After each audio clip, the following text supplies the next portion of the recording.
Our current tendency is to focus on innovation as the solution to various problems. The economic crisis, innovation is the solution.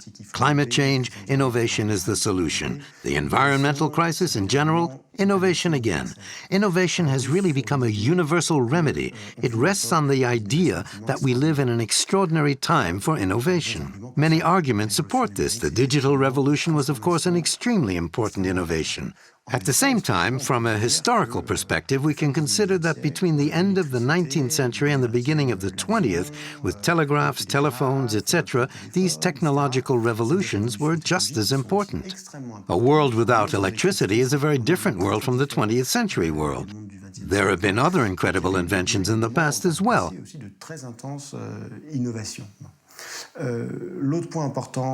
Furthermore, historians have a tendency to focus on innovation, thinking that it shifts from one technological system to the next.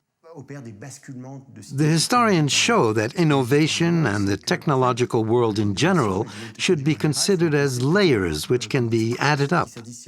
We don't go from one technological system to the next, but from successive technological layers, which all add up.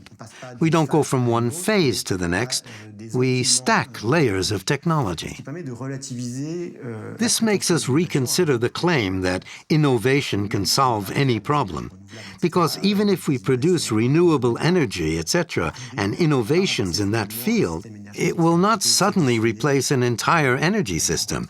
It will moderately be added on to the old energy system, which is very dominant and heavy with a very high power of inertia. On the other hand, the story of innovation or of our imagination surrounding innovation tends to insist on the technological dimension of our choices, when in fact energy choices are essentially economic.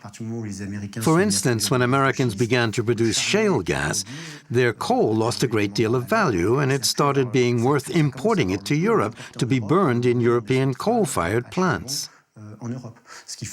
Between 2011 and 2012, coal-produced electricity went through the roof in Europe and even in France.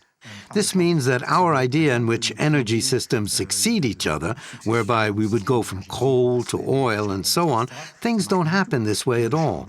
If we continue down this path, coal will be the energy of the future.